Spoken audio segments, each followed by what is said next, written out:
자, 콩 성분은, 자, 콩은 아까도 얘기했지만, 표피가 바깥 껍질이 있고 안에 이제 내피 안에 이제 조직이 있어요. 그러면 이제 밑에 받치고 있는 부분을 우리가 일명 내축이라고 합니다. 그러니까 껍질 종피가 바깥 종피가 있고 내축이 밑에 받치고 있는 배축이 있죠. 요렇게 생겼죠. 그 다음에 이제 자엽이라고 하면 우리가 상자엽, 단자엽 얘기를 하죠. 상떡잎, 외떡잎 얘기를 하는데 콩이 요렇게 하나로 되어 있지만 실제 여기에 이제 수분을 흡수하고 온도가 적당한 조건에서는 요렇게 되죠. 콩나물 이후의 얘기입니다. 콩나물 이후에. 콩나물에는 그냥 길이 자람하고 줄기가 부피만 자람하죠. 그죠? 그런데 나중에는 이제 발화할 때 요렇게 떡잎이 옆으로 요렇게 벌어져. 팔자 높이란 것처럼. 그죠? 요게 떡잎이에요. 요게 영양분이 다 있는 거예요. 이건 뭐, 그래서 아까 얘기했듯이 콩나물 먹는데 대가리 다 떼버리니까 요 위에 자엽 다 떼버리고 뭐만 먹어요? 줄기만 먹잖아. 그거는 영양적으로 보면 아주 안 좋다. 그런데 신장병 환자가 계신다면 하루에 단백질 섭취량을 줄이라 했죠. 그러면 콩나물 대가리를 표현해야 되나? 콩나물 머리를 이제 제거를 한다. 그죠? 자엽 부분을 제거하고 그 부분을 맛있게 드시는 것도 요리하는데 하나의 방법이다. 신장병 환자를 위한 식단. 그러니까 아까 비지 있었죠. 비지에다가 이 콩나물 대가리 빼고, 그죠? 줄기만 해서 드시게 하는 그런 방법이 신장병 환자를 위한 식단이다 하는 거죠. 그 요양원이라든지 이런 데 가정에서도 신장병 안 좋으신 분, 신장병 환자가 계시면 활용할 수 있는 팁이다. 자, 이렇게 구성이 되어 있어요. 그 다음에 발화 후 이제 성장할 때는 이 자엽, 이렇게 상자엽이라 했죠. 여기서 양분을 공급하고 가공시는 또 자엽을 이용을 합니다. 그러면 이제 이런 경우가 있어요. 내가 이제 군뱅이를 주로 연구를 하는데, 뭐 작물은 기본이고, 군뱅이를 하다 보면 군뱅이에 가장 많은 성분이 단백질이에요. 56%, 7% 있는데, 그럼 그 단백질을 어디서 공급할 거냐? 그러니까 콩나물을 가지고 소위 대가리를 버리잖아. 그 콩나물 대가리를 모아서 군뱅이 사료로 쓰면 왔다지. 그렇죠. 나는 지금까지 이제 하는 거는 뭐냐면 우리가 쌀, 벼 있죠. 현미에서 도정해서 백미로 만들죠. 그러면 남은 쌀겨, 미강, 그것을 주로 활용하거든. 아니면 보리 같은 경우에는 수확하고 도정할 때 남은 거, 그건 미강이 아니고 그 보리강이라고 하죠. 보리강. 그 다음에 밀강, 뭐 이렇게 얘기를 합니다. 그래서 이런 것들을 이제 활용해서 하는데, 이거는 만약에 많이 이제 다량으로 하는 경우가 있다 하면, 그죠? 연계해서, 그 콩나물 생산하는 그 공장이 예를 들어서 뭐 10,000평, 20,000평, 뭐 1년에 생산량이 한 10,000톤, 뭐 5,000톤, 뭐 예를 들어서 대량으로 한다 하면 콩나물도 어떻게 해요? 대가리 서는 경우가 있고 안 서는 경우가 있다. 안 선다면 일률적으로 기계적으로 쫙 자르는 시스템이 필요하겠죠. 지금 콩나물 어때요? 독이라고 그러죠. 콩나물 독. 그러죠. 항아리. 이런 데서 키우면 위에는 크고 바깥쪽은 키가 작아. 그 일률적으로 기계 칼을 가지고 쫙 이렇게 못 빼. 그래 빼면은 줄기 30% 날아가 버리. 이해되죠? 그럼 콩나물 어떻게 한다? 우리가 배더가 다 있으면 균일하게 쫙 빛 조사하는 방법이라든지 수분 관리하는 거 똑같이 해서 나중에 쫙 콩나물을 날리는 거지. 어떻게? 그냥 날리면 그 밑에 다 떨어져. 그러면 콩나물을 딱 이렇게 기울이는 거지. 기울여서 나를 쫙 하면서 콩나물 대가리는 밑으로 쫙 흘러내리게. 이게 시스템적으로, 기계적으로 우리 스마트 농산업에서 할 수 있는 일이다. 요거 하나하나 모든 것들이 뭐다? 전부 산업하고 다 연계가 되어 있다. 그러면 그걸 바로 뭐 한다? 벨트를 딱 차고 쫙 한 대 모아가지고 수거해서 군뱅이 사료로 바로 가는 거지. 일단 건조를 시켜서 하는 경우도 있고, 거기서 바로 분실을 시켜서 또 건조를 시키는 방법도 있고, 그거는 다음 단계로 할 수가 있는 거죠. 이것이 뭐다? 이것이 농산업이에요. 스마트한 농산업. 자, 그 다음에 콩 단백질의 이제 90%가 수용성이죠. 왜 수용성인 걸 알았느냐? 아까 이제 두부 만들 때 보니까 다 어땠어요? 다 응고되고 다 했죠. 그죠? 그래서 거의 이제, 수용성이다. 대부분, 글로불린 게 글리시린, 이더라. 그 다음 지방은 대부분 중성지방이다. 중성지방이라는 얘기가 나왔어요. 여기 보면은 리놀렌산은 뭐예요? 리놀렌산은 불포지방입니다. 그러니까 이렇게 실온에서 응고가 안 돼요. 응고가 안 되니까 먹으면 좋다. 소위 들기름 같은 경우에는 오메가3 식소, 군뱅이는 뭐 8까지 있어요.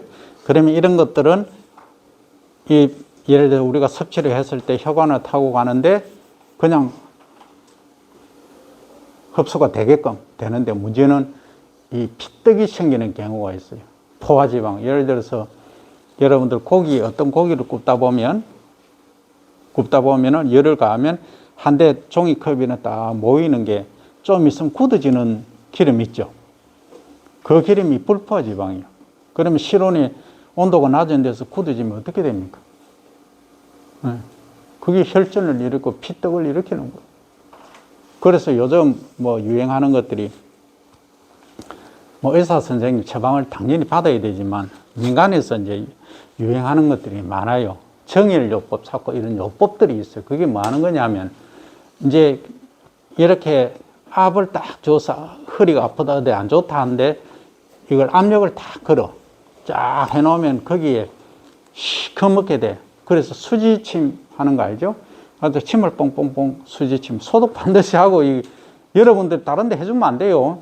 의료행위라서 큰일 납니다. 그냥 방법만 내가 얘기할 뿐이에요. 그래서 이제 하면은 안에 막 피가 막 나와.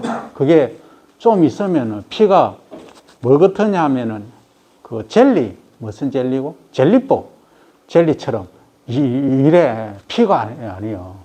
그런 식으로 되어 있어요. 그래서 그런 소위 사열, 죽은 피, 뭐 이렇게 얘기를 하는데 그런 것들이 좀 많이 좀 유행을 하고 있어요. 어쨌든, 처방은 반드시 의사 선생님을 통해서 받아야 되고 그런 것들이 있다 하는 거예요. 그만큼 이 피떡이 많이 생기고 있다 하는 겁니다. 그래서 피를 맑고 잘 돌게 하는 것이 무엇보다 중요하다.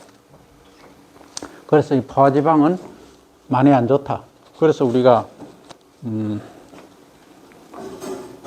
어떤 내가 참 좋아했던 가수 중에 한 분이 이제 뭐 계시는데 좀 현재 좀 어렵죠. 그 어려운 게 이제 뭐 그 스트레스 받으면 뭐 당연히 오버웨이트 됩니다. 그래서 그런 경우는 이제 뭘 하느냐. 라면 절대 안 됩니다. 밀가루 음식 안 됩니다.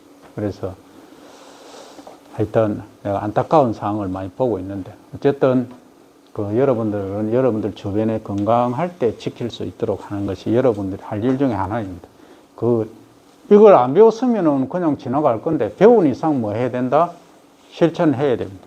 그래서 우리가 알고 행동하지 않는 양심은 죽은 양심이다 하듯이 뭐 다른 양심이 아니고 그래서 주위에 이제 그런 분이 있으면 반드시 의사 선생님 상담받게 하고 그래서 여러분들이 식품으로 해드릴 수 있는 거는 이렇게 배우고 있으니까 이것을 권해드릴 수 있도록 그렇게 하라 이 얘기입니다.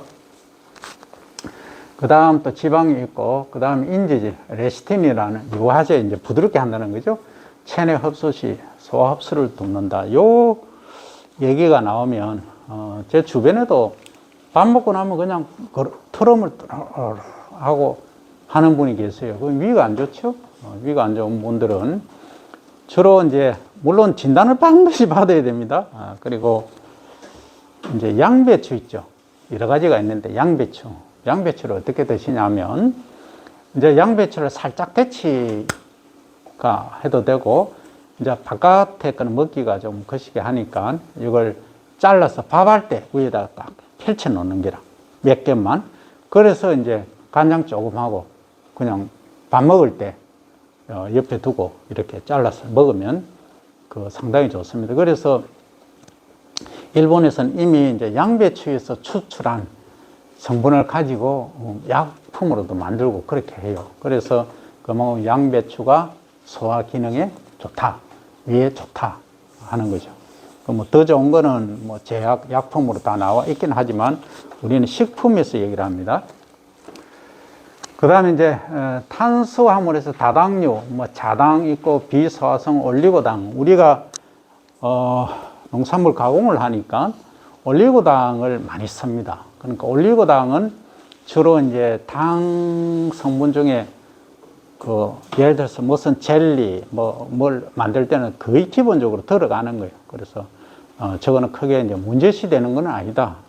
나쁘지 않은 당이기 때문에 이 콩에 있다 하는 거죠. 소화도 이제 안 되니까 관계가 없다. 그다음에 비타민하고 무기질이 일부 있다. 아까 본 듯이. 그다음에 이제 사포닌이라는 게 있는데 이 사포닌은 사실은 이 거의 고분자 화물 쪽이 많은데, 물론 이걸 이제 저분자로 깨는 것이 우리가 도라지라든지 인삼 같은 데 보면은 홍삼을 만든다, 흑삼을 만든다 하는 것은 이제 9.9포, 9번 찌고 9번 말리는 이런 과정에 의해서 합니다. 그러면 이 사포닌은 인삼하고 도라지가 가장 많은 것으로 알려져 있어요. 그런데 콩에도 이 사포닌이 있다는 거죠. 그게 뭐냐, 좀 텁텁한 맛이 느껴질 거예요. 콩을 그냥 갈아 놓으면 텁텁한 맛 느껴지는 게 이제 비린내 나고 하는, 요게 뭐냐, 주로 사포닌이 많다. 그래서 우리 학교에 정종일 교수님이라고 계세요. 그 교수님이 이제 콩 전문가인데 비린내 안 나는 콩을 만드셨지, 품종을. 그래서 뭐 한때는 떴습니다. 그래서 지금도 재배를 좀 하고 있어요. 비린내 나는 거 안 좋아하시는 분들 위해서. 그래서 콩고기 만들 때 있잖아요. 콩고기 들어보셨나? 콩고기, 우리 그냥 이제 비건 하시는 분들 많죠. 비건이 VEGAN입니다. 그래서 이 비건 하시는 분들, 나도 거의 이제 비건이 돼 가는데 비건식 하시는 분들은 콩고기를 이제 드시는데, 이런 경우에는 냄새가 안 나야 되니까 이게 냄새 안 나는 콩이 효과적이죠. 그래서 뭐 사포닌이 하는 기능이 너무 많아요. 많은데 뭐 항산화부터 여러 가지 기능들을 하고 있어요. 우리 도라지 같은 경우는 기관지 천식에 상당히 이제 좋아요. 안 좋아졌을 때 이걸 먹으면은 치료가 되곤 합니다. 어디 갔노? 그 다음에 이제 적혈구, 용혈작용. 그 다음에 아이소프라본은 이게 아까 얘기했듯이 황색 색소일종 에스트로겐 유사 작용을 한다 하는 이야기를 했죠. 그 다음 트립신 제제 헤미글루타민은 가열 치료를 쉽게 불활성화된다. 그 다음에 리폭시제네이스는 활성으로 콩이 이제 풋내 나는 것을 또 제거를 해준다 하는 이야기가 되겠습니다. 그래서 콩 성분에 관한 것도 식품연구소의 자료를 바탕으로 설명을 드렸습니다. 그 콩 공부하니까 좀 많이 새로운 것들이 많이 나오죠. 그래서 기능적으로 상당히 우수하기 때문에 우리가 할 일들이 너무나 많다 하는 점을 말씀을 드립니다.